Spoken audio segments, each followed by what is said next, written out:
Waalaikumsalam. Alhamdulillahirrahmanirrahim. Allahumma sholli ala sayyidina Muhammad wa sayyidina Muhammad. Ya, terima kasih pada moderator Mas Reza sudah memberi kesempatan, dan terima kasih kepada Pak Medi yang sudah berkenan hadir di pengajian kita, Bapak-bapak, Ibu-ibu yang hadir di online ini. Terima kasih semua telah hadir ya. Mungkin ini salah untuk perkenalan aja dari saya. Mungkin secara pribadi juga belum kenal dengan Pak Medi. Jadi perkenalan diri saya dulu. Nama saya itu kalau dipanjangnya itu mungkin orang susah ngulang, tapi saya sebut aja Fembra Trigeria Vijaya. Mungkin susah ngulang kan, makanya disingkat oleh Geri Vijaya. Itu Geri nama panggilan saya dari bapak saya yang panggilan yang kecil saya dengar tuh, sampai makanya ketika saya mendengar nama saya itu panjang itu saya baru tahu ketika saya SD. Oh, nama saya ternyata itu gitu. Saya di sini di Jerman totalnya udah 30 tahun. Saya pernah studi tahun 85 sampai 93. Waktu itu beasiswa PTN di Braunschweig, TU Braunschweig, jurusan aerodinamik. Dan setelah itu tahun 93 saya ada ikatan dinas, pulang ke IPTN, kerja di IPTN sampai tahun 98. 98 saya dikirim lagi ke sini untuk proyek N230, itu desain pesawat jet. Terus setelah itu proyeknya tutup karena krisis moneter. Akhirnya saya terus kerja di DLR. Ini saya persingkat aja di DLR sampai tahun 2001. Terus tahun 2001 Oktober tuh saya pindah ke Oberpfaffenhofen di München. By München ya, di Bayern. Terus sampai di sana selama setahun karena ternyata perusahaan juga bangkrut juga. Terus akhirnya saya ke Bremen sampai dari tahun 2002 sampai sekarang. Gitu. Itu tentang saya sudah berkeluarga, anak saya 7 orang, sudah punya mantu 1 dan cucu 1. Itu aja perkenalan dari saya. Sekarang perkenalan tentang KMIB. KMIB ini Keluarga Muslim Indonesia Bremen. Kalau berdirinya itu dulu itu kalau EVAU-nya itu tahun 2010. Namanya ASOIB punya, terus diganti namanya dari tahun 2014 jadi KMIB Bremen. Nah, terus dalam prosesnya itu saya berkenal dengan banyak jemaah-jemaah di sini, termasuk orang Jerman, termasuk orang Turki yang di sini, dan termasuk di Belanda. Terus akhirnya saya itu ingin membuat asas di KMIB ini supaya ini adalah asas Ahlussunnah wal Jamaah yang diyakini oleh mayoritas umat Islam, yang paling banyak menampung orang Islam itulah di sini. Jadi mungkin kalau Pak Medi pernah dengar kita asas Ahlussunnah wal Jamaah itu seperti yang itulah kalau di Pekalongan seperti Habib Lutfi ya, kenal ya mestinya ya, Habib Lutfi. Itu yang asasnya akidahnya ikut Imam Abu Hasan Asy'ari dan Ibu Abu Mansur Al-Maturidi. Terus fikihnya kita bermadhab, kita di Indonesia itu madhabnya Syafi'i, tapi kok di sini orang Turki banyak madhab Hanafi. Dan terus kita itu bertasawuf, artinya kita belajar juga tasawuf, membersihkan hati, kebanyakan dari kitabnya Imam Ghazali dan dari Imam Junaid al-Baghdadi, mungkin Pak Medi pernah dengar. Dan ini kita ambil juga dari mayoritas umat Islam di Bremen ini, karena kita di bawah satu naungan namanya Syura Bremen yang menaungi organisasi Islam seluruh Bremen yang mayoritasnya orang Turki, dan mereka itu sama asasnya sama kita gitu. Makanya saya mengambil ini menjadikan asas karena supaya kita bisa menampung orang banyak, dan kita supaya sadar bahwa akidah Ahlussunnah wal Jamaah itu yang mayoritas dipegang oleh umat Islam di sini, orang Turki, itu adalah akidahnya Asy'ari Maturidi yang fikihnya bermadhab dan bertasawuf, mungkin itu. Makanya kalau kita lihat di Jamaah Turki ya, kita paling banyak kan kita orang Turki ya, Miligorod, Diyanet, Sulaimaniyat, Semerkan, atau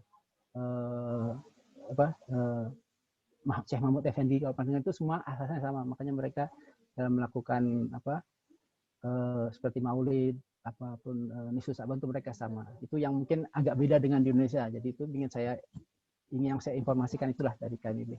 Mungkin itu saja sekilas tentang KMIB. Mungkin kalau selanjutnya nanti kita dengan berjalan waktu kita bisa saling berkenalan. Saya senang sekali dengan berkenalan dengan Pak Medi yang baru sekali ketemu. Terima kasih. Sekian ya. Sedih kurang saya mohon maaf. Itu aja Mas Esa. Terima kasih. Assalamualaikum warahmatullahi wabarakatuh. Waalaikumsalam warahmatullahi wabarakatuh. Jazakallah khairan katsira Pak Geri atas sambutannya, perkenalan dengan KMIB juga.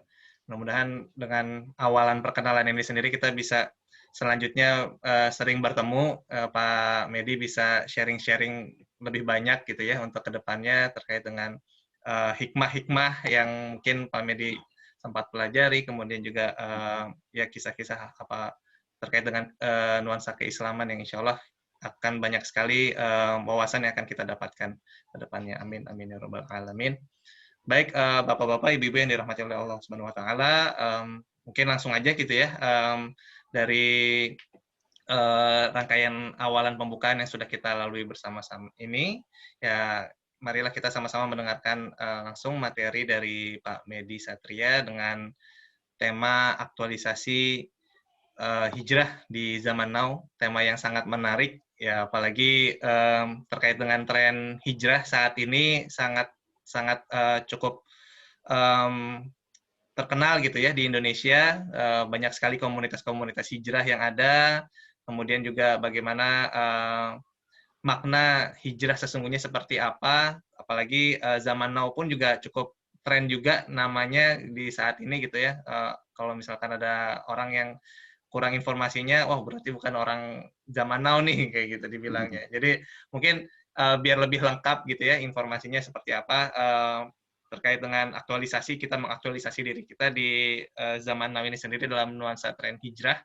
Insya Allah kita akan mendengarkan bersama-sama dari Pak Medi Satria. Kepada Pak Medi, tafadhol dipersilahkan. Perlu ada slide atau bagaimana Pak? Saya ada slide, tapi Nah, apa ngirimnya ada email atau apa yang bisa saya kirimkan itu? Ini soalnya saya slide-nya ada di laptop. oh, Pak Dan Medi bisa share screen saya sendiri juga pakai. sebenarnya. Saya jadiin host gitu, gimana?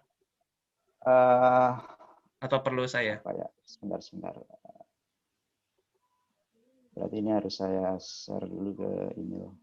Atau biar aja lah apa nanti slide-nya bisa saya kirim selanjutnya, tapi apa? Tanpa slide dulu aja Ya nggak biar apa-apa ya? saya ngomong aja, tapi saya ada slide. Ya, Siap. ya. Baik, silakan Baik, Pak. ya. Terima kasih. Ya, Assalamualaikum warahmatullahi wabarakatuh. Innal hamdalillah nahmaduhu wa nasta'inuhu wa nastaghfiruh wa na'udzu billahi min syururi anfusina wa min sayyiati a'malina may yahdihillahu fala mudhillalah wa may yudlil fala hadiyalah. Asyhadu an la ilaha illallah wahdahu la syarikalah wa asyhadu anna Muhammadan abduhu wa rasuluh la nabiyya ba'dah. Saya ucapkan terima kasih ya untuk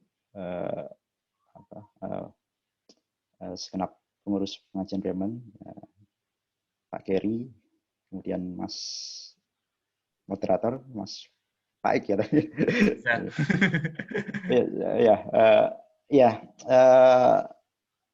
Ya. Sebelumnya mungkin saya perkenalkan dulu ya diri saya ya, karena tadi apa ya dari pengajian Bremen sudah memberikan perkenalan. Jadi nama saya Medi Satria ya. Saya sudah tinggal di Munchen sejak tahun 2012 ya, jadi kurang lebih 8 tahun ya. Saya di Munchen ini bekerja di bidang industrial research ya. Dulu 6 tahun pertama itu di riset centernya GE, General Electric ya. Bidang saya itu kontrol untuk ya waktu itu lebih banyak mengerjakan untuk gas engine ya. Kemudian 2 tahun terakhir ini saya pindah divisi ke renewable energy ya. Bidangnya kontrol juga untuk offshore wind turbine ya. Saya di sini bersama istri dan 2 orang anak ya. Anak saya yang satu sudah gimnasium kelas 6 ya. Sedangkan yang kedua perempuan masih SD kelas 2 ya. Jadi ya gitu. Saya asli Pekalongan ya.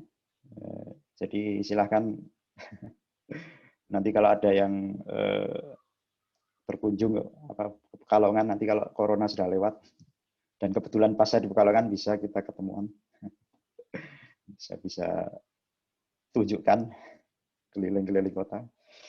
Istri saya asli Padang ya, jadi ya ini multikultur juga.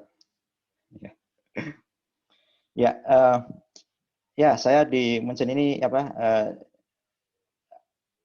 Jadi tadi sudah ada perkenalan pengajian Bremen, juga di Munchen juga kita ada pengajian Munchen ya, PM3 ya. Ya alhamdulillah aktif ya. Saya juga pernah diamanai atau memegang majelis taklim ya. Dan untuk tahun ini saya diberi amanah untuk memegang divisi zakat infak sedekah. Ya, itu mungkin sekilas perkenalan saya ya. Ya, kemudian ya lanjut ke materi ini, ceritanya apa? Biasanya kami dari pengajian Munchen mengundang Ustadz Maimun Fauzi ataupun Ustadz Abdul Rahman untuk memberi apa kajian pengajian akbar di sini di Munchen. Sekarang kemarin Pak Arif Fatur Rahman memberikan serangan balik agar saya mengisi di pengajian Bremen. Jadi ya, insya Allah ya saya akan beri apa ya istilahnya berusaha menjalankan amanah ya dari Pak Arif ini ya dan sahabat-sahabat di pengajian Bremen. Temanya ya seperti yang sudah kita ketahui, aktualisasi hijrah ya di zaman now ya. Sebenarnya ini tema ini berat ya, tapi ya saya berusaha ya untuk menyampaikan sejauh ilmu yang saya dapat ya, karena saya yakin di Bremen banyak sesepuh-sesepuh ustadz-ustadz yang jauh lebih berilmu daripada saya. Jadi apa yang saya share ini ya mungkin saya bisa katakan sebagai pengantar ya untuk diskusi ya, nanti bisa ditambahi atau ya, jadi istilahnya bukan saya istilahnya memposisikan diri sebagai orang yang lebih punya ilmu atau enggak ya. Saya juga belajar ya, jadi saya juga nanti silakan ustadz-ustadz di Bremen ya, para sesepuh ya untuk memberikan tambahan juga ya.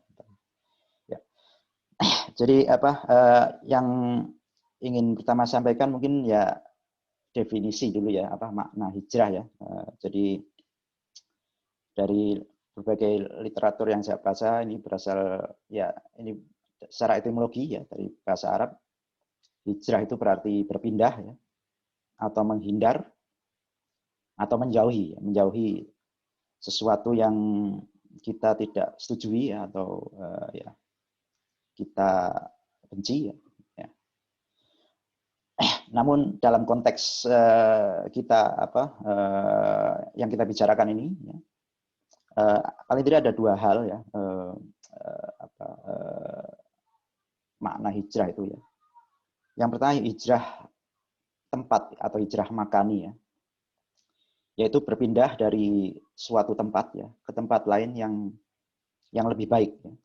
Lebih baik secara apa? Secara agama. Dalam konteks ini adalah lebih baik secara agama, lingkungannya lebih kondusif secara Islami ya. Kemudian yang kedua adalah hijrah secara maknawi ya. Nah ini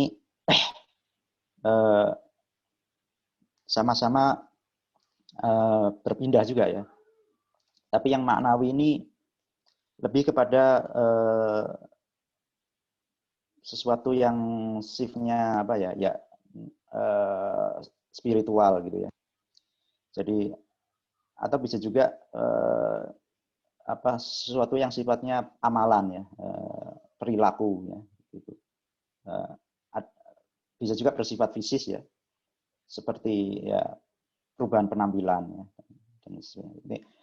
Jadi berpindah atau berubah dari suatu kondisi ke kondisi lain yang lebih baik ya secara agama. Lagi-lagi konteksnya kita karena yang kita bicarakan adalah hijrah dalam ya konteks Islam ya. dalam konteks sejarah ya, seperti kita ketahui ya, adalah peristiwa hijrahnya Rasulullah dan umat Islam ya, yang mana konteksnya saat itu umat Muslim masih berada dalam kondisi minoritas ya di Mekah ya, dan dakwah Islam saat itu sudah berlangsung 13 tahun ya, 13 tahun di situ referensinya adalah tahun sejak Nabi Muhammad diangkat menjadi Rasul ya. Jadi 13 tahun di Mekah ya. Tapi umat Islam terus-menerus ditindas kaum Quraisy, kebebasan menjalankan agamanya dikekang ya. Nah, karena itu Rasulullah mengadakan upaya-upaya ya untuk berhijrah ya. Kemudian di sisi lain ya,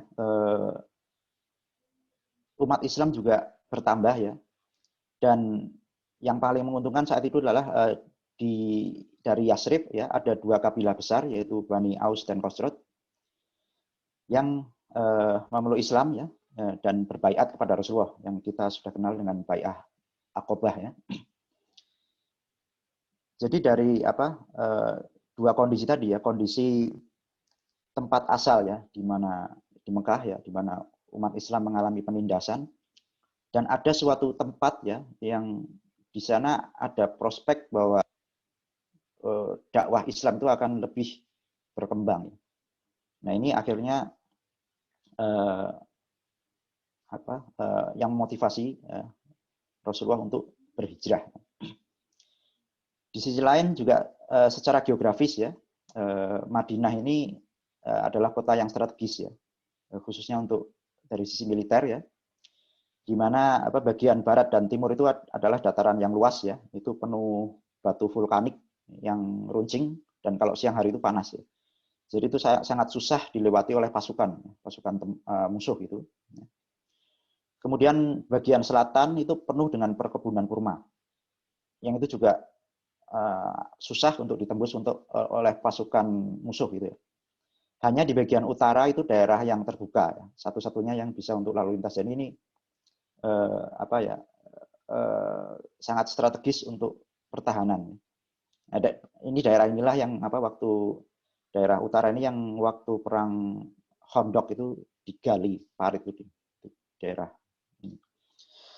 Nah akhirnya ya dari kondisi-kondisi tadi ya, kaum muslimin akhirnya adalah berhijrah ya secara bertahap, dan tentu saja banyak pengorbanan ya yang harus dikeluarkan ya, diberikan oleh umat kaum muslimin saat itu ya. Mereka harus meninggalkan harta benda ya, bahkan ada yang meninggalkan keluarga ya.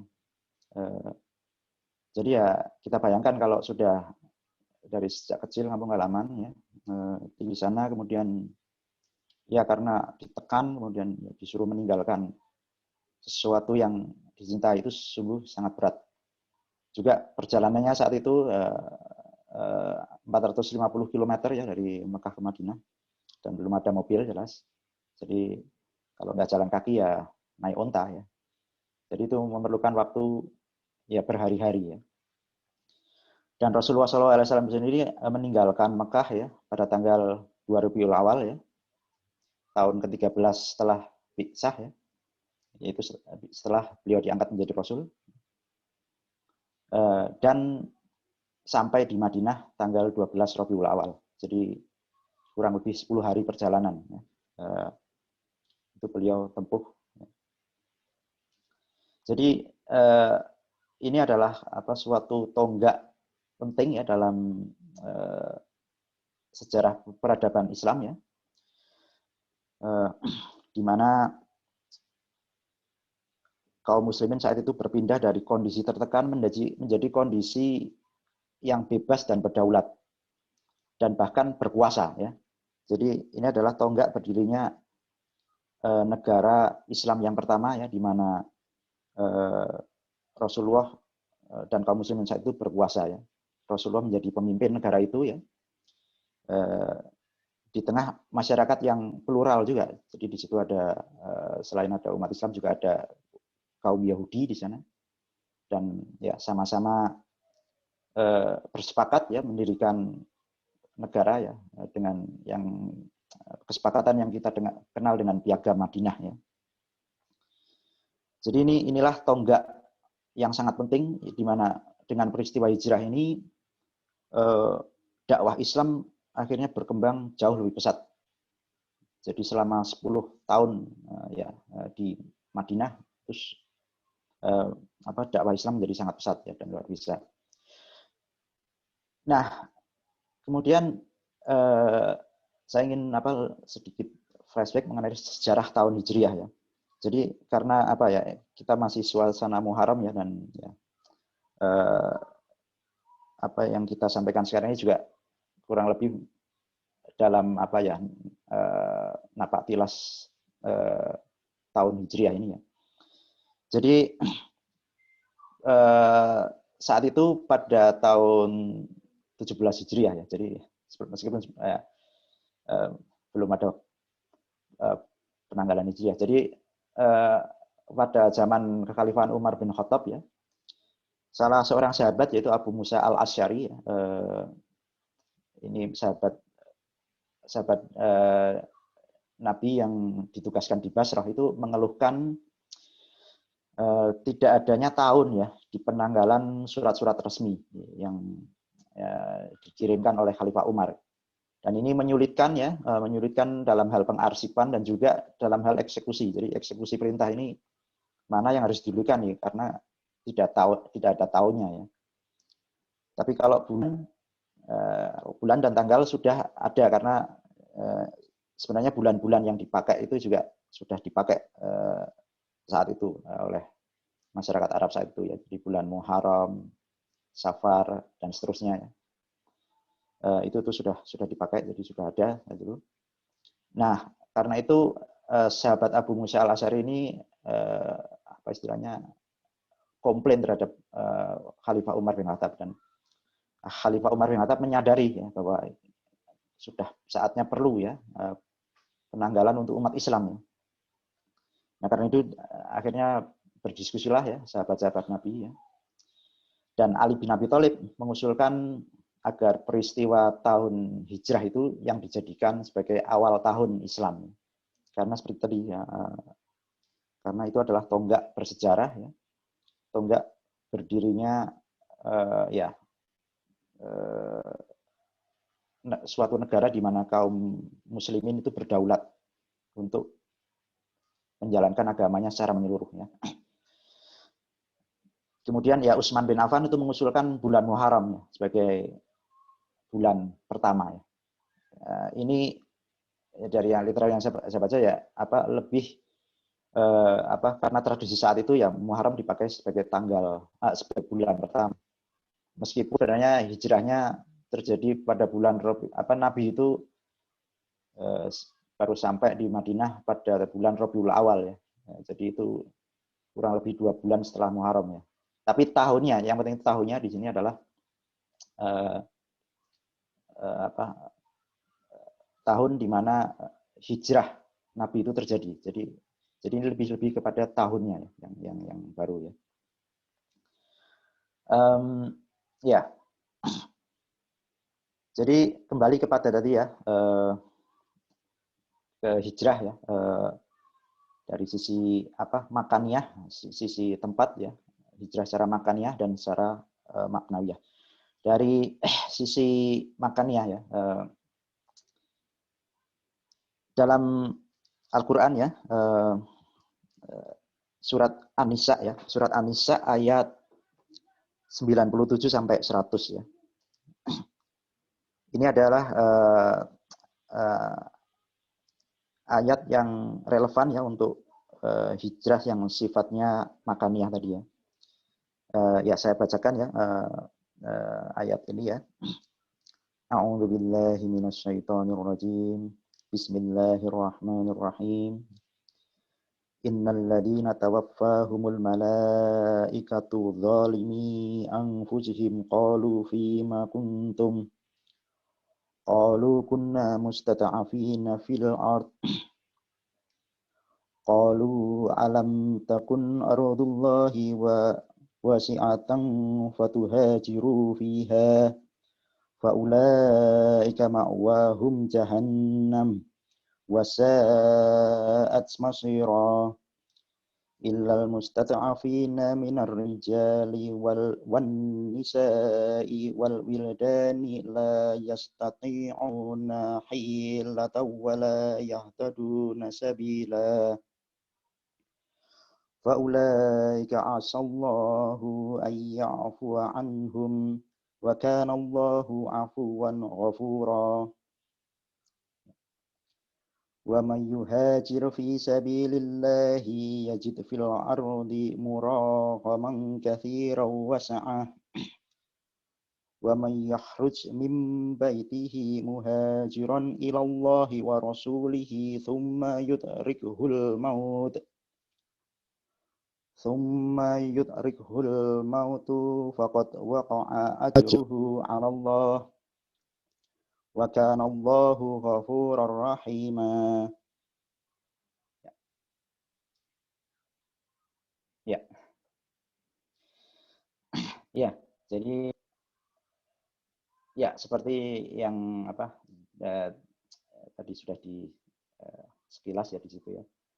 Jadi dalam surat An-Nisa ini ya, Allah berfirman ya, sesungguhnya orang-orang yang diwafatkan malaikat ya dalam keadaan menganiaya diri sendiri ya, kepada mereka malaikat bertanya, dalam keadaan bagaimanakah kalian ini?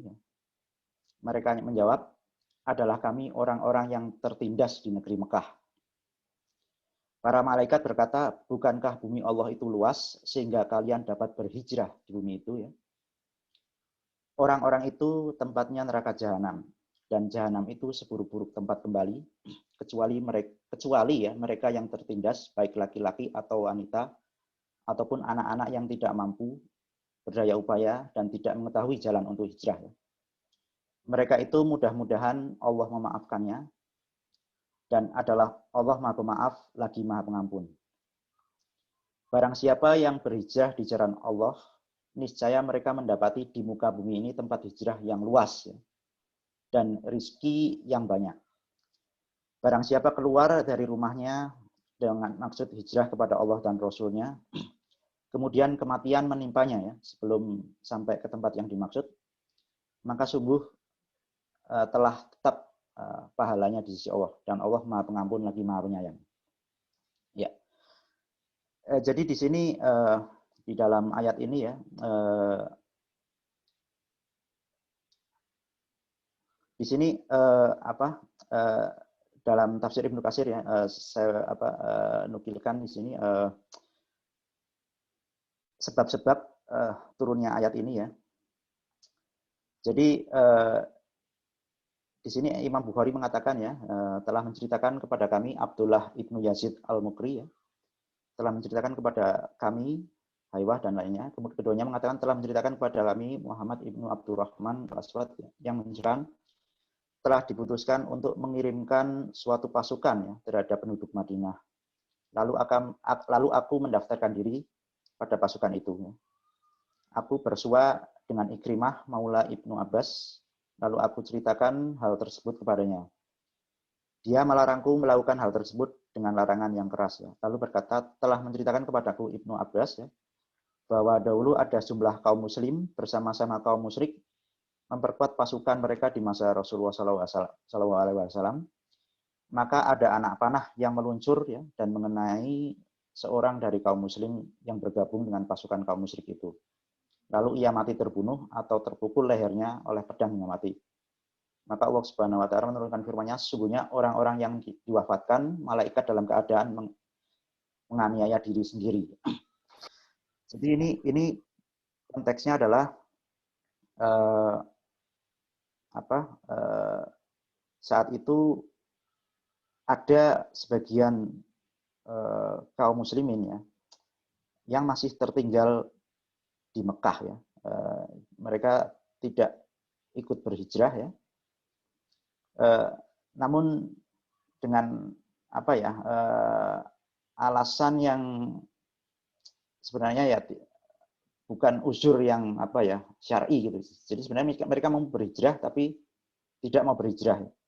Kemudian mereka dipaksa ya, dipaksa untuk bergabung ya dengan pasukan musyrik ya, dan kemudian ikut berperang ya, memerangi kaum muslimin, dan mereka ada yang terbunuh. Nah, kondisi mereka yang seperti itu adalah seperti yang digambarkan oleh firman Allah ya, sehingga mereka diwafatkan ya dalam keadaan menganiaya diri sendiri, dan ya tempat mereka adalah neraka jahanam. Ya. Namun demikian ya, tentu saja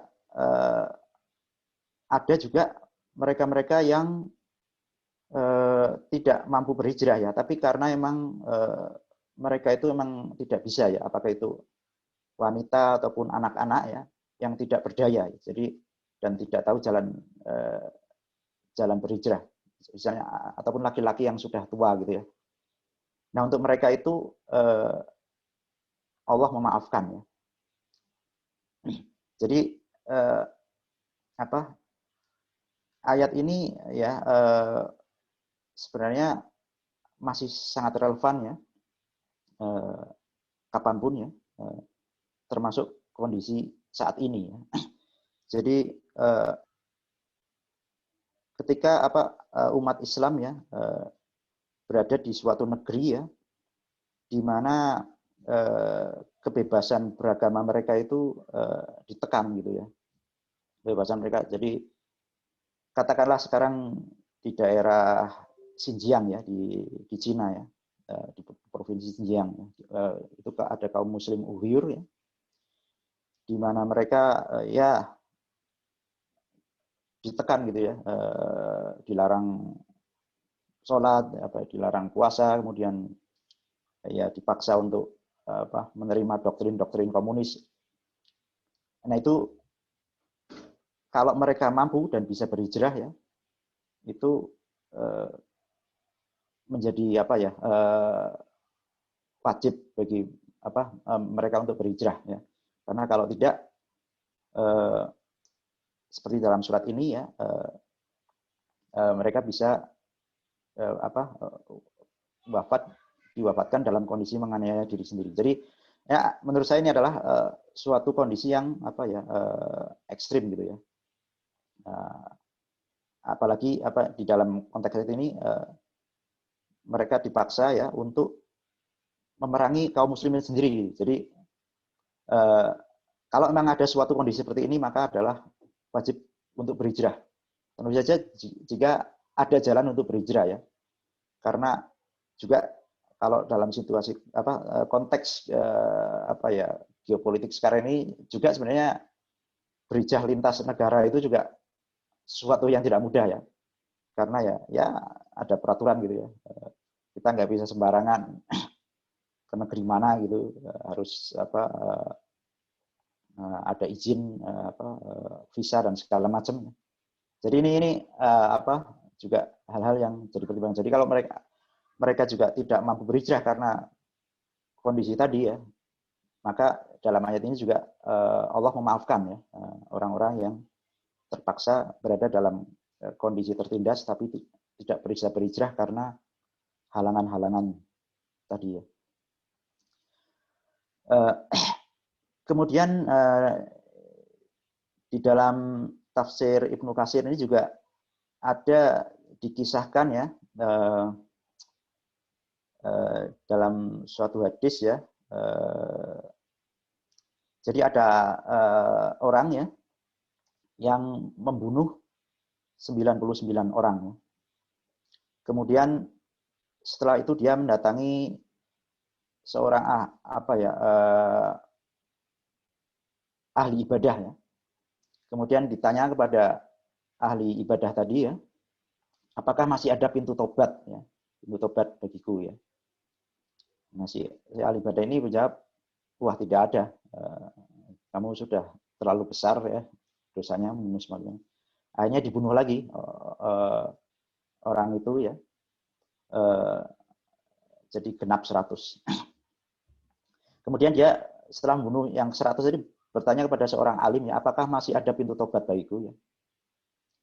Maka orang alim ini menjawab, tiada yang menghalang-halangi kamu antara kamu dan tobat ya. Jadi selama nafas masih di tenggorokan ya, tidak ada yang menghalang-halangi antara kamu dan tobat.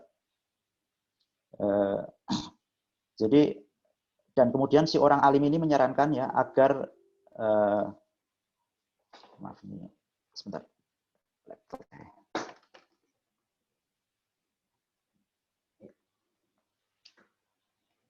Ya, orang alim ini menyarankan agar dia berhijrah ya.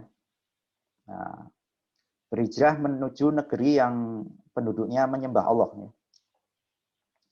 Ya, akhirnya lelaki ini berangkat meninggalkan negerinya untuk berhijrah ke negeri yang lain yang situasinya lebih kondusif ya secara agama.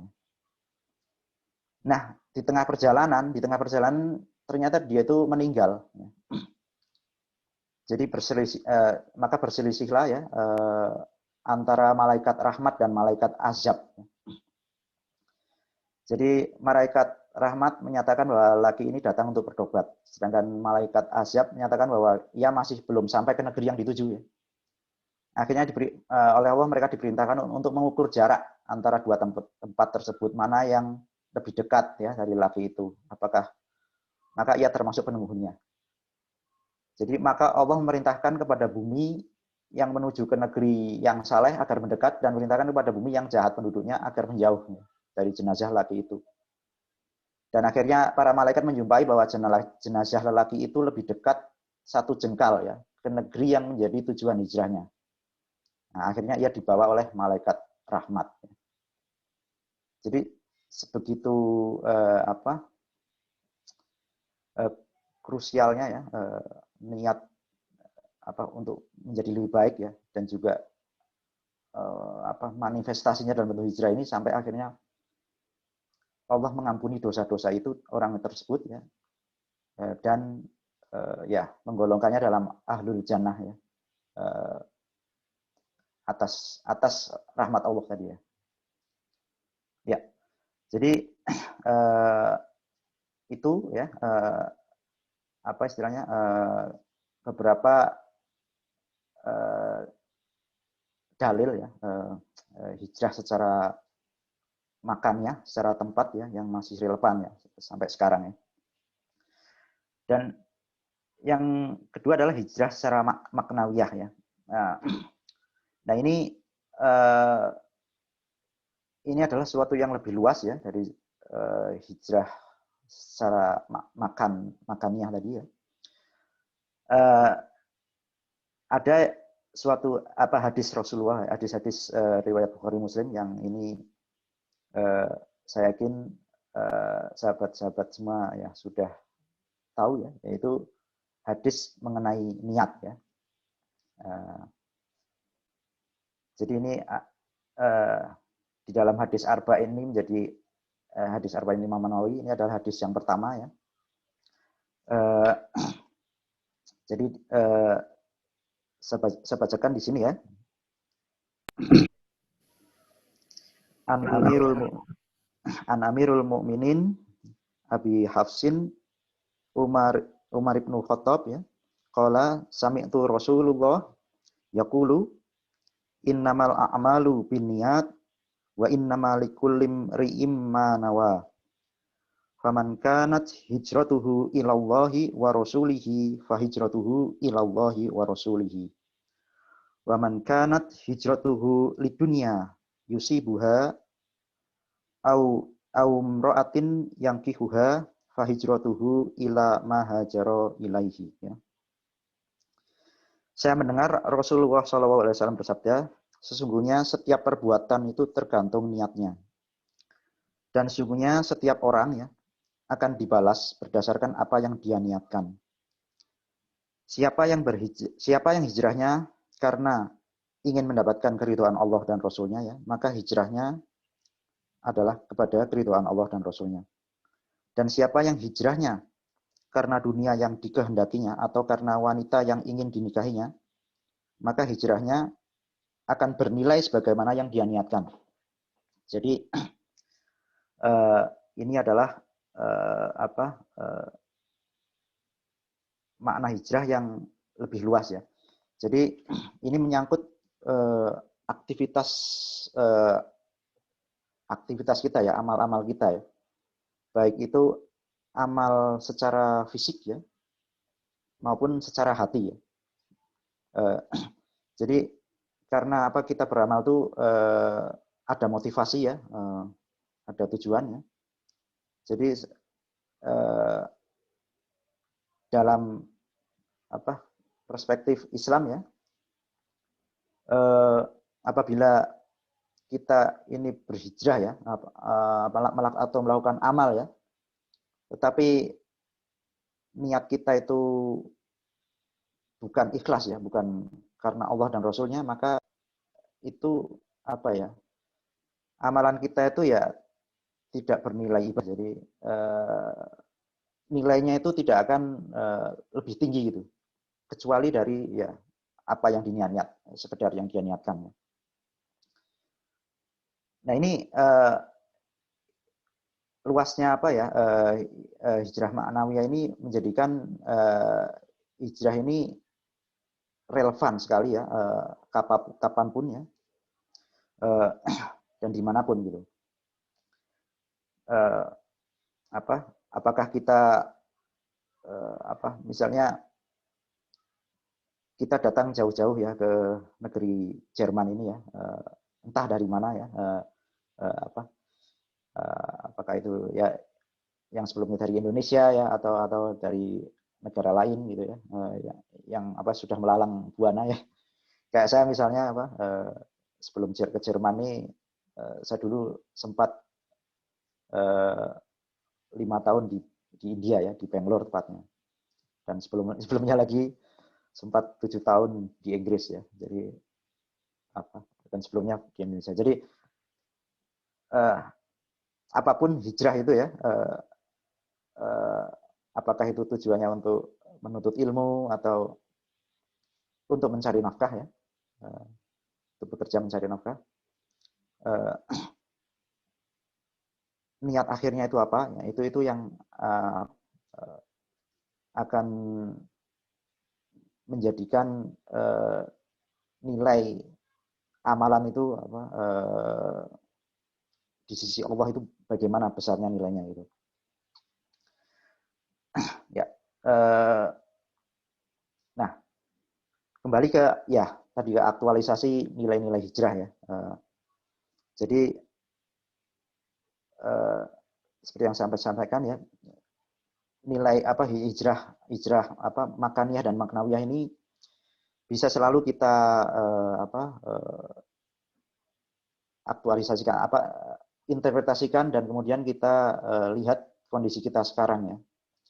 Jadi ada mungkin beberapa tingkatan ya, ada tingkat individu, ada tingkat keluarga, tingkat komunitas muslim, sampai tingkat negara ya, bagaimana interaksi kita dalam bernegara ya.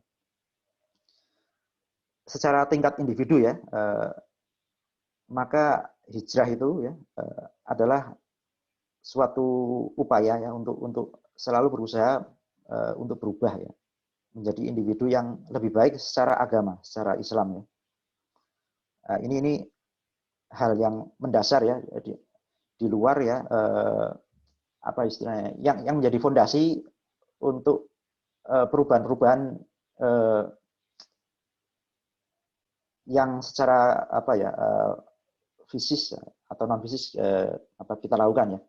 Apakah itu perubahan secara pertambahan ilmu, atau perubahan secara perilaku ya, ataupun perubahan secara nafs, secara jiwa ya. Karena kalau dalam kajian Tazkiyatul Nafs, pendidikan jiwa itu ada juga level-level jiwa manusia ya. atau level-level nafs ya. Dari level yang terendah itu nafs lawamah ya. Bukan. Nafs amarah bisu ya, itu nafs yang atau jiwa yang senantiasa berada dalam keburukan ya. Jadi jiwa yang karena sudah kebiasaan dalam bermaksiat ya, dia itu sampai tidak merasa itu tuh sesuatu yang salah gitu. Jadi maksiat itu karena sudah menjadi kebiasaan, itu menjadi ya bukan hal yang menurut dia nggak perlu dirubah gitu. Kemudian ada juga nafs yang pertengahan, yaitu nafs lawamah ya. Jadi ini di tingkat ini kolbu itu sudah sadar gitu ya, itu tuh salah itu. Dan juga sudah berbuat baik gitu. Jadi sudah berhijrah ya untuk meninggalkan yang maksiat dan mengamalkan yang baik. Tapi masih senantiasa bolak-balik gitu ya. Jadi kolbunya itu masih senantiasa bolak-balik. Kadang maksiat masih dilakukan, kadang ditinggalkan. Ya jadi begitu ya. Masih berbolak-balik ya. Dan yang tingkat tertinggi adalah nafs yang mutmainnah ya. Nafs yang jiwa yang tenang ya. Nah, ini suatu kondisi di mana jiwa itu sudah istiqomah, sudah settle ya untuk senantiasa berada dalam kondisi ketakwaan, berbuat kebaikan ya, dan meninggalkan perbuatan maksiat. Nah ini hijrah secara nafs ya. Ini menurut saya sesuatu yang menjadi perjuangan kita seumur hidup ya. Dan ini adalah nilai hijrah yang sangat relevan ya sampai kapanpun ya. Dan ya seperti yang tadi dikatakan ya Mas moderator tadi, sekarang ini sudah menjadi kata hijrah ini sudah menjadi tren ya. Jadi apalagi dengan media sosial ya, apakah itu YouTube, ya, Facebook, ya, Instagram itu banyak sekali katakanlah ya artis-artis ya yang mendadak menjadi dai ya. Kemudian juga penampilannya berubah ya dari yang dulunya katakanlah yang muslimah ya tidak berhijab menjadi berhijab ya. Yang akhirnya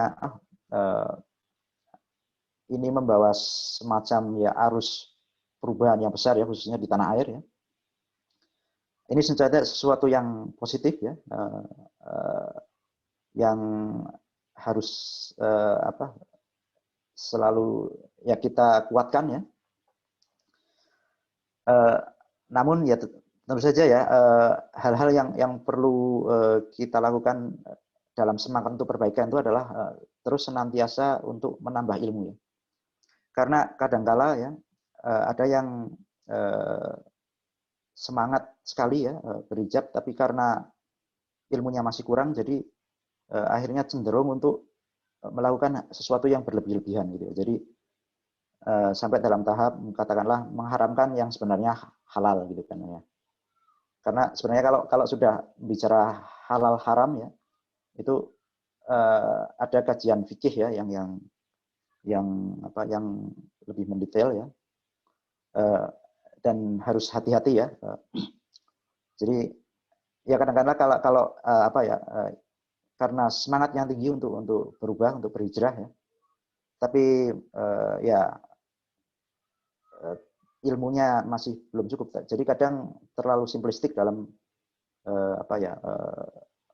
menafsirkan sesuatu ya, menghalal haramkan sesuatu gitu ya. Nah ini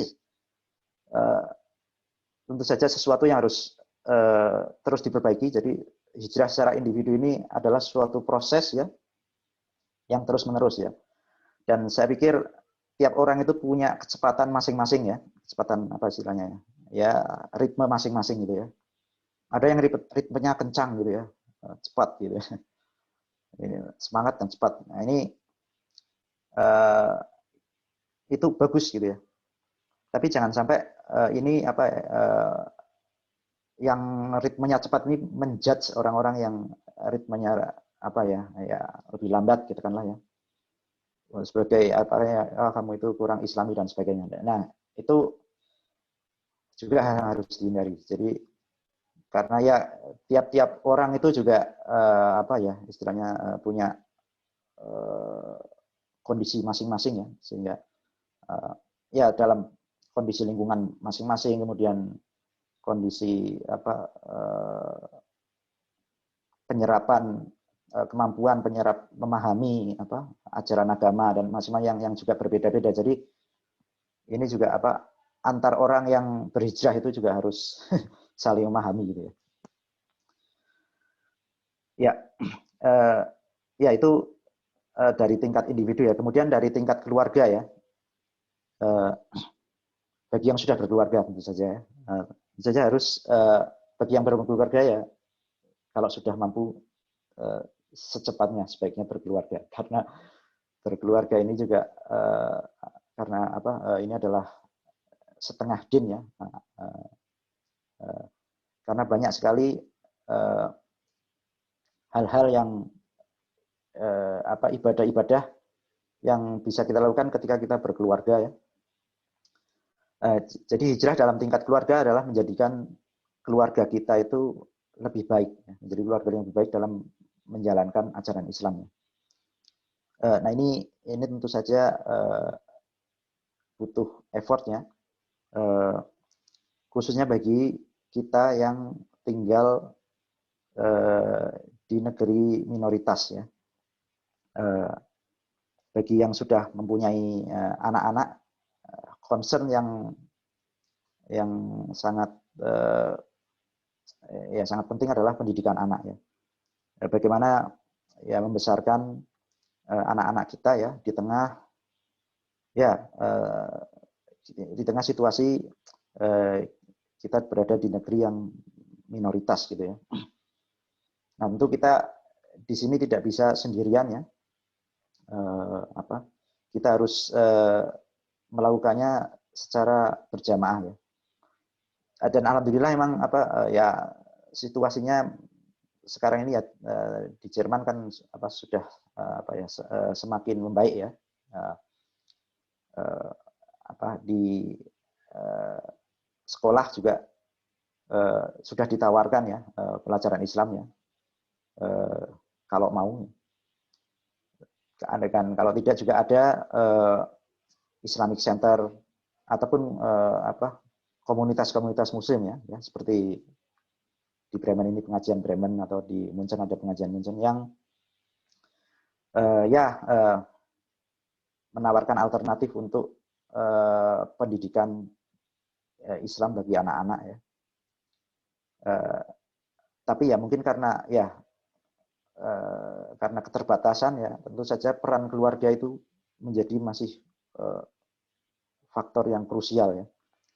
Nah inilah pentingnya bagi orang tua ya, bagi ayah dan ibu ya untuk juga memperdalam pengetahuan agama sehingga bisa mengajarkan Islam kepada anak-anak kita. Karena sebenarnya ya pendidikan formal di luar itu kita waktunya itu juga sedikit ya, jauh lebih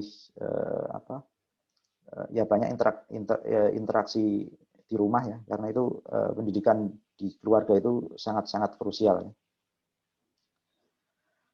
Nah itu tingkat keluarga. Kemudian yang ketiga adalah tingkat komunitas Muslim ya, karena ini saling terkait ya, apalagi di kehidupan kita di Jerman ini ya. Jadi hijrah juga diperlukan dalam skala komunitas Muslim ya. Jadi alhamdulillah ya sekarang ini komunitas Muslim di negara-negara minoritas ya, begitu di Jerman, di Inggris, di Amerika, rata-rata ya sudah mempunyai komunitas ya, baik itu yang sudah formal ya dalam bentuk EVO ya atau masih ya paguyuban, semacam paguyuban ya. Tapi ini sudah sangat marak ya.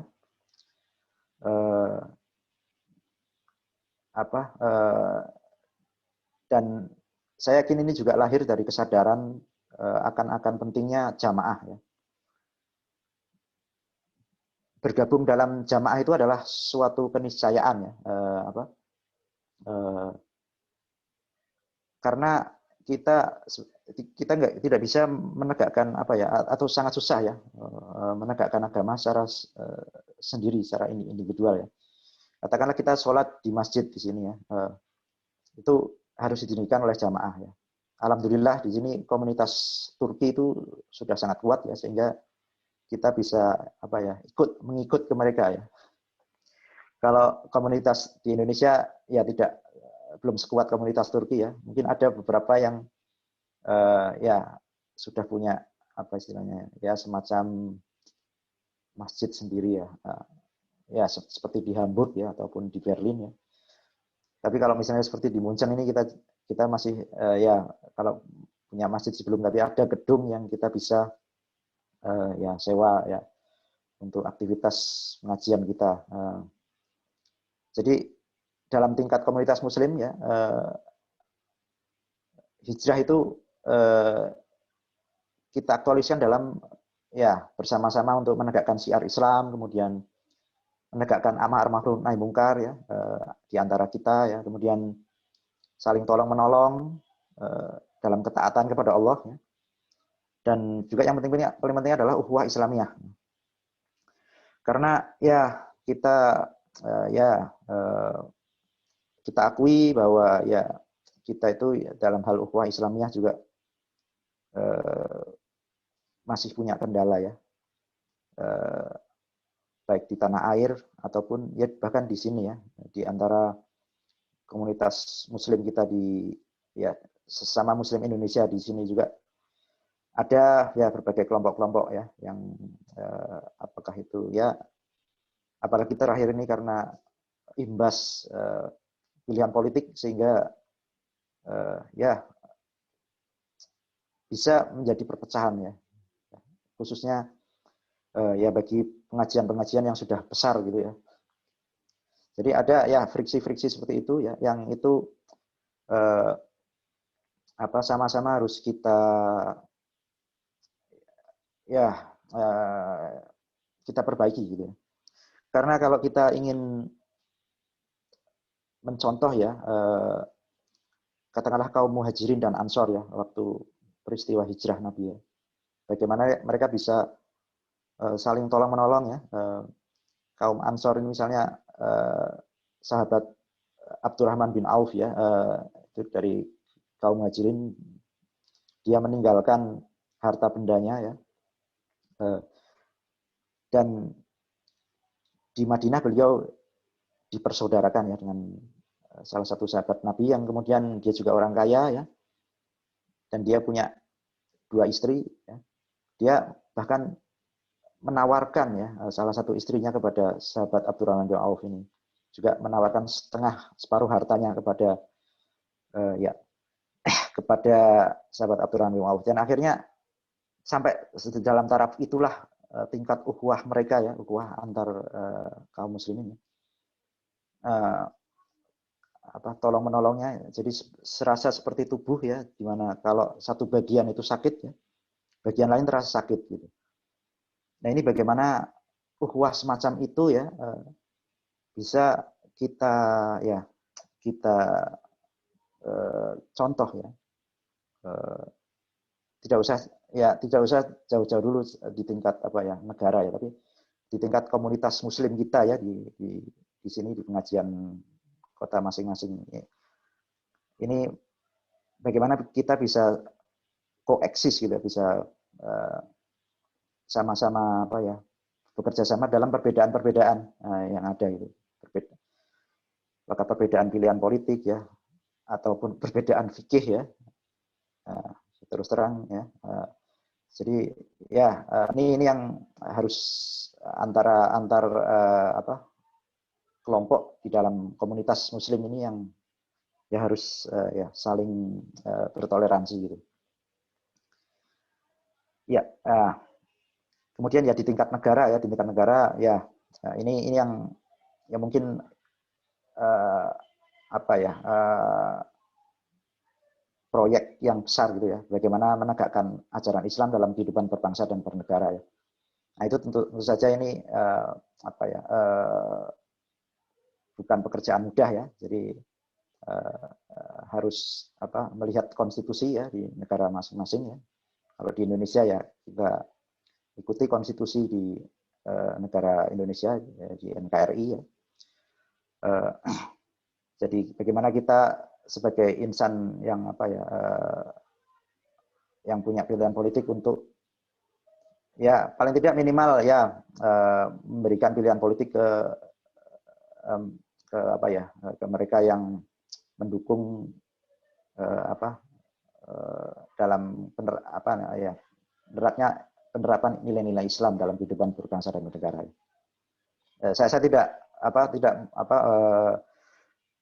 tentu saja masing-masing punya ini ya karena ini apa ya kalau sudah masalah ijtihad politik itu masing-masing punya ijtihad masing-masing ya, tapi yang jelas ya silakan ya bagaimana apa dengan ijtihad masing-masing itu apa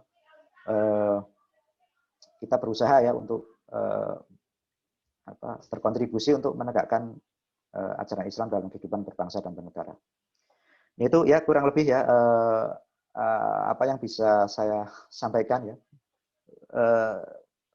Saya yakin banyak banyak kekurangan dari yang saya sampaikan.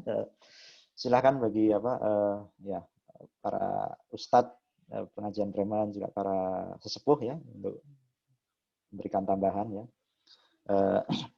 Jadi apa yang benar yang dari saya sampaikan itu datanya dari Allah, dan apa yang salah ya yang saya sampaikan itu semata-mata karena kefakiran ilmu saya, dan saya juga masih terus untuk belajar ya, berhijrah saya juga pribadi yang masih terus berproses untuk berhijrah gitu.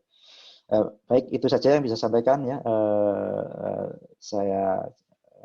Saya kemudian saya sampaikan lagi kepada Mas moderator. Ya, jazakallah khairan atas materinya yang luar biasa, Masya Allah, komprehensif dijelaskan gitu ya secara sistematis, mulai dari definisinya hijrah, ada hijrah makani, hijrah maknawi, kemudian juga tingkatan hijrahnya itu sendiri mulai dari diri sendiri, kemudian keluarga, komunitas muslim, dan juga negara. Dan juga kita untuk buat diri sendiri pun juga kesucian jiwa kita gitu ya, tazkiyatun nafs itu sendiri penting kita untuk meningkatkan dan pelajari. Yang paling intinya sendiri juga bersama di lingkungan komunitas muslim, saling mengingatkan, dan juga jika memang ada perbedaan itu tidak menjadikan sebuah perpecahan gitu. Masya Allah, pastinya banyak sekali materi yang ingin kita dengar gitu ya, mungkin karena waktu terbatas Pak Medi. Jadi mungkin di lain kesempatan insya Allah kita akan bertemu lagi dan juga sama-sama berdiskusi dan juga mendengarkan dari Pak Medi mengenai wawasan-wawasan terkait dengan tema-tema yang lainnya juga insya Allah. Mungkin untuk kesempatan selanjutnya ada waktu sekitar 10-15 menit untuk tanya jawab. Dipersilakan kepada Bapak-bapak, Ibu-ibu yang dirahmati oleh Allah Subhanahu wa taala untuk bisa bertanya, mungkin bisa lewat chat atau di unmute, dipersilakan bebas.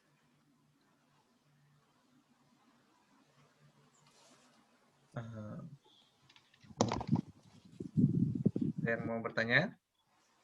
Ya mungkin kalau nggak ada, mungkin saya bisa mengawali, Pak. Ya, mengawalin aja ya. Saya dari penjelasan tersebut saya mengambil suatu kesimpulan, mudah-mudahan kalau salah dibenarkan. Artinya seperti tadi dijelaskan oleh Pak Medi, bahwasanya hijrah itu aplikasinya terutama yang untuk maknawiyah.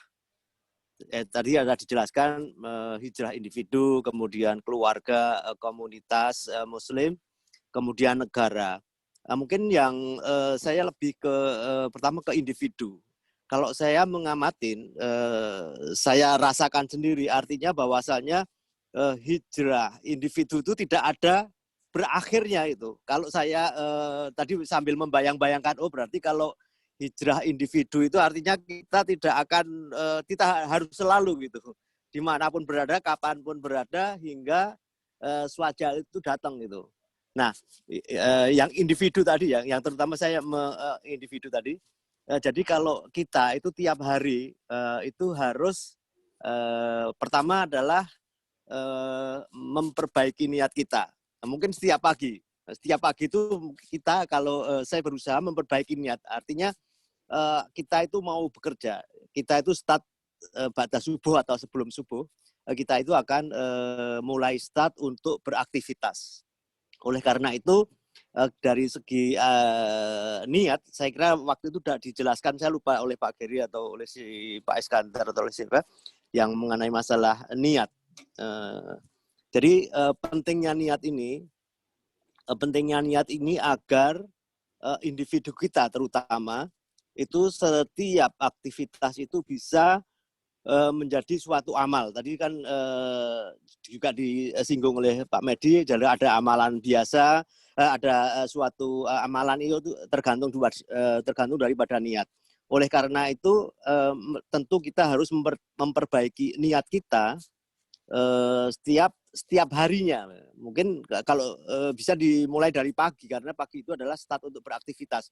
Artinya dari pagi itu kita berdoa agar apa yang kita kerjakan, baik itu adalah bekerja, apakah sholat, atau puasa kita, atau kita beraktivitas apa saja, itu bisa menjadi suatu amalan kita. Rugi kalau kita tidak mempunyai niat yang benar tadi, atau kita hanya bangun kemudian kita pergi mencari nafkah, tapi kita lupa bahwasanya niat tadi tidak kita niatkan. Nah itu menurut saya, waduh, bisa muspro juga itu. Artinya hanya suatu amalan, tapi tidak menjadi amal soleh. Seperti kita ketahui bahwasanya amal itu mungkin bisa dikategorikan sebagai 3 amalan. Pertama, amalan biasa, yaitu cuma amal. Amal itu ada aktivitas atau perbuatan, kalau di dalam bahasa Arab itu aktivitas atau kegiatan. Artinya kita katakanlah saya tidur, atau saya masak, atau saya grillen, dan lain-lain. Itu kalau kita tidak mempunyai niat, kita tidak niatkan, maka itu kemungkinan besar bisa muspor. Jadi hanya berupa kegiatan atau aktivitas atau amalan biasa. Tetapi amalan itu bisa juga dijadikan amal soleh, itu apabila kita mempunyai niat. Jadi ya Allah, jadikanlah aktivitas saya, grillen saya, bekerja saya, berangkat saya pergi ke lain kota itu menjadi amal soleh saya. Misalkan seperti itu, insya Allah itu menjadi amal soleh. Kemudian ada lagi yang tadi ada amalan yang artinya amalan yang jelek. Amalan yang jelek artinya mungkin dipengaruhi oleh ya keburukan atau nafsu apa tadi yang pertama tadi yang bukan lawamah di amaratu bisu. Amaratu bisu. Jadi amalan itu dikarenakan hanya tuntutan nafsu ya, digiring oleh nafsu. Nah, jadi kalau saya tadi kesimpulan saya yang dari rekan Pak Medi, mudah-mudahan dan juga dari pengajian yang sedulunya, maka waktu itu juga membahas masalah niat, maka saya lebih kok tadi menjadi jadi individu ini juga sangat penting ini sebelum kita ke keluarga dan komunitas yang lain. Mungkin yang itu yang bisa saya sampaikan, mudah-mudahan nggak salah. Salah tangkap. Ya, saya tanggapi. Ya Pak, silakan. Ya, saya terima kasih sekali Pak Arif. Jadi ya tepat sekali ya apa yang disampaikan Pak Arif ya. Karena hijrah tingkat individu ini adalah hijrah yang paling apa ya, ya aplikatif yang bisa kita terapkan ya, karena ya itu relevan untuk kita semakin kita masing. Dan benar sekali ya, itu adalah suatu proses dari kita lahir sampai kita meninggal nanti ya. Atau dari kita balik ya sampai kita meninggal nanti. Karena ya seperti yang dikatakan Pak Arif tadi, ini suatu yang ya dibilang susah, bisa susah, dibilang mudah. Kalau udah terbiasa bisa jadi mudah gitu. Tergantung level kita gitu, level keimanan kita ya. Karena ya seringkali kalau kita sudah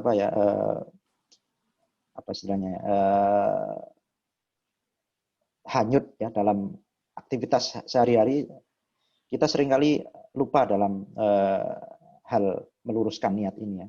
Karena sudah saking rutinnya ya, jadi sering lupa ya, dan akhirnya apa yang kita lakukan ya menjadi tidak bernilai ibadah atau semakin menambah kedekatan kita kepada Allah ya. Katakanlah sebagai contoh, mungkin bagi adik-adik yang sedang menuntut ilmu ya di Jerman ini ya, katakanlah bidang fisika atau teknik gitu ya. Maaf.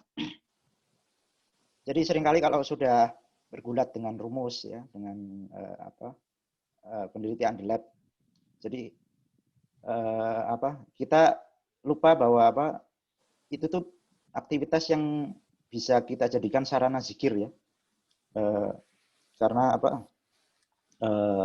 yang kita pelajari itu adalah ayat-ayat Allah yang ada di alam semesta gitu. Jadi dengan belajar teknik ya, belajar fisika, biologi, kedokteran dan macam-macam, itu kalau kita bisa meluruskan niat secara benar ya, itu bisa membawa kita untuk mengingat Allah gitu ya. Jadi kita bertasbih kepada Allah ya, Maha Suci Allah karena sudah menciptakan materi-materi di alam semesta ini berperilaku yang spesifik ya, yang tunduk pada hukum-hukum tertentu yang bisa kita pelajari ya dalam ilmu-ilmu fisika tadi sih. Nah, akhirnya kita akan bahwa kita untuk membesarkan Allah ya, bahwa tidak ada ciptaan Allah yang sia-sia ya, semuanya berguna ya. Sebagaimana ya itu bisa kita manfaatkan untuk katakanlah membuat pesawat, membuat mobil dan sebagaimana maksudnya, atau misalnya dalam konteks saya ini bisa untuk membuat wind turbine untuk membangkit listrik dan sebagainya macam. Nah, ini hal-hal seperti yang sering aktivitas yang kita lupakan ya. Karena ya kita kembali kepada tujuan penciptaan manusia ya, bahwa manusia itu diciptakan yang pertama adalah sebagai hamba ya, untuk beribadah ya.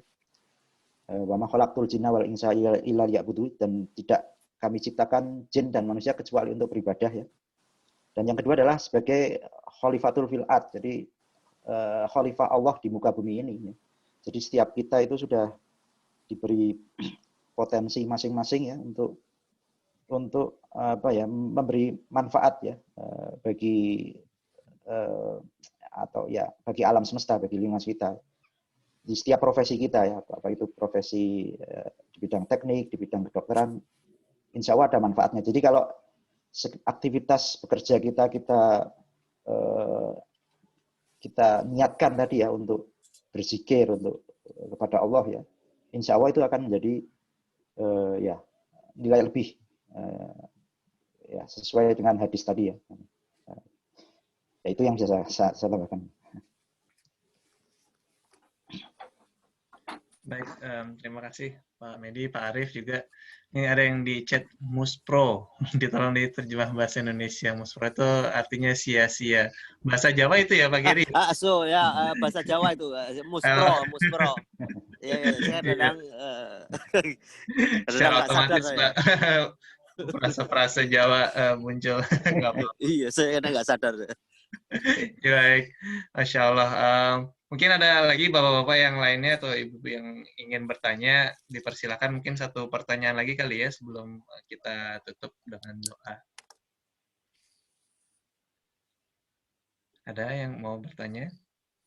Mungkin Pak Is, Pak Geri, Pak Rizal, saya bacakan di ini ya, list partisipan. Pak Umari, Pak Puji, ada yang mau bertanya?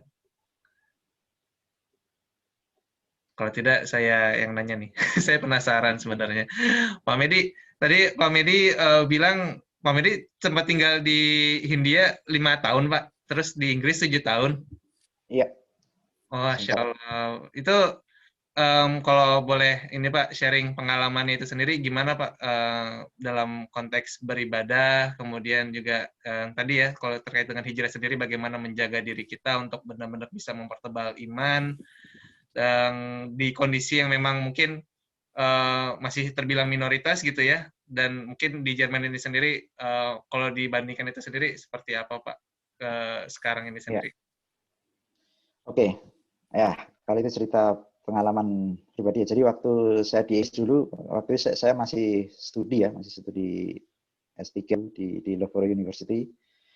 Dan waktu itu saya masih single ya. Ya, jadi ya kalau ya, itu ya intinya tadi ya bergabung dengan komunitas ya.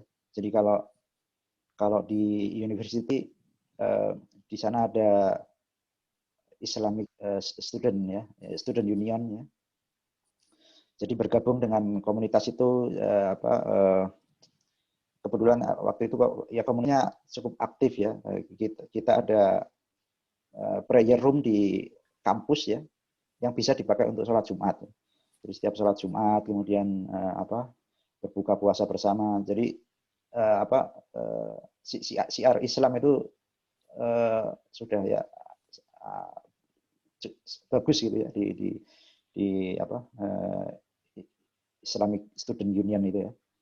Dan tentu saja di komunitas masyarakat Indonesia ini saya juga bergabung di situ ada ya pengajian lokal juga. Waktu itu saya tinggal di Loughborough ya. Jadi itu tuh kota di daerah East Midland ya di Inggris. Ya. Itu ada pengajian Loughborough, Nottingham, Leicester. Jadi kita ada pengajian ya tidak ya masih berpaguyuban ya.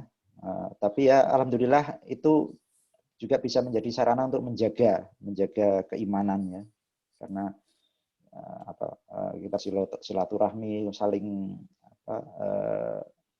nasihat menasihati. Kemudian di tingkat seluruh Inggris sendiri juga ada pengajian kibar ya, itu keluarga Islam Indonesia di Britania Raya, itu semacam forkomnya di Jerman. Itu juga dakwahnya sangat sangat aktif ya waktu itu seperti di Forkom ya kita juga mengundang ya suka mengundang ustadz-ustadz ya yang terkenal ya di tanah air ya untuk memberikan ya tausiah gitu ya. Justru yang saya rasakan ketika tinggal di Inggris ataupun di Jerman ini justru lebih mudah ketemu ustadz-ustadz beken gitu ya. karena ya itu manfaat dari Forkom gitu ya. Yang ya suka mengundang ustadz-ustadz ini. Jadi itu hal yang menurut saya menjadi niscaya ya. Jadi bergabung dengan komunitas Muslim Indonesia itu ya. Apalagi misalnya ya semakin besar tuh ya katakanlah di Munchen ini ya ada misalnya salah satu dari kita yang meninggal gitu ya. Siapa coba yang mau mengurus kalau bukan komunitas Muslim Indonesia. Jadi ya itu tadi bagaimana pentingnya kita bergabung dengan komunitas ya untuk senantiasa menjaga keimanan kita. Kalau waktu di India dulu ya alhamdulillah di India ini Muslimnya minoritas ya, tapi masih lebih banyak daripada di Eropa gitu. Jadi di sana masjid itu lumayan banyak ya, dan mereka juga lebih bebas ini ya. Jadi azan itu boleh keluar gitu, boleh keluar keluar masjid corongnya itu. Kalau di sini kan nggak bisa ya. Dan saya juga bergabung dengan komunitas Muslim di kantor ya. Kalau kita Jumatan ya kita nyewa mobil bareng-bareng jadi ke masjid bareng-bareng gitu ya. Jadi gitu intinya bergabung dengan komunitas Muslim, komunitas jamaah, mau itu Muslim Indonesia ataupun ya juga. Muslim internasional gitu. Itu sangat ya. Memang tidak membatasi gitu ya Pak ya untuk buat akses beribadah pun yang penting cari sumber-sumber komunitas Muslim yang bisa memudahkan kita untuk beribadah, insya Allah ada jalannya dimanapun kita berada gitu. Masya Allah. Iya ya, insya Allah. Luar biasa. Ya memang apalagi terlebih lagi di suasana pandemi semuanya serba virtual, kita lebih mudah lagi untuk buat komunikasi dengan ustadz habaib juga di sini, banyak juga materi dengan beberapa habaib juga, program-program kajian materinya. Justru yang mungkin kalau misalkan di Indonesia sulit untuk bisa berkomunikasi langsung, di sini kita mendapat keistimewaan gitu ya, meskipun dengan suasana virtual. Iya, memang benar lebih terasa, Masya Allah. Baik, berhubung dengan waktunya pukul 12.45, dan juga sesuai dengan terbatasnya waktu ya, berakhirnya kajian materi dari Pak Medi. Pertama-tama saya ingin mengucapkan jazakallah khairan katsiran Pak Medi atas waktunya yang sudah menyempatkan bisa berkumpul bersama kami, dan mungkin kita tutup dengan pembacaan doa. Insya Allah Pak Medi sekalian Pak memimpin doa untuk kami semuanya. Pak Arif aja gimana? Silakan Pak Arif, tuan rumah. Atau Pak Arif selaku kontak ininya, Mas. Oke lah kalau gitu. Bisa didengar? Bisa Pak. Oke. A'udzubillahi minasyaitonirrajim. Bismillahirrahmanirrahim. Bapak-bapak, ibu-ibu dan saudara sekalian, mari kita sebelum kita berdoa, kita baca Al-Fatihah bersama-sama. Bismillahirrahmanirrahim. Alhamdulillahirabbil alamin. Arrahmanirrahim. Maliki yaumiddin. Iyyaka na'budu wa iyyaka nasta'in. Ihdinas siratal mustaqim. Siratal ladzina an'amta 'alaihim ghairil maghdubi 'alaihim waladdallin. A'udzubillahi minasyaitonirrajim. Bismillahirrahmanirrahim. Alhamdulillahirabbil alamin wassalatu wassalamu ala asrofil anbiya'i wal mursalin wa ala alihi wa sahbihi ajma'in. Allahumma rabbana zalamna anfusana wa illam taghfir lana wa tarhamna lanakunanna minal khasirin. Allahumma la tuzigh qulubana ba'da idh hadaitana wa hab lana min ladunka rahmah innaka antal wahhab. Rabbana atina min ladunka rahmah wa hayyi' lana min amrina rasyada. Rabbana hab lana min azwajina wa dhurriyyatina qurrata a'yun waj'alna lil muttaqina imama. Allahumma afrih alaina sabran wa tawaffana muslimin wa tawaffana muslimin wa tawaffana muslimin. Allahumma inna nas'aluka salamatan fid din wa afiyatan fil jasad wa ziyadatan fil ilm wa barakatan fil rizq wa taubatan qoblal maut wa rahmatan indal maut wa maghfiratan ba'dal maut. Allahumma hawwin alaina fi sakaratil maut wa najatan minan nar wal afwa indal hisab.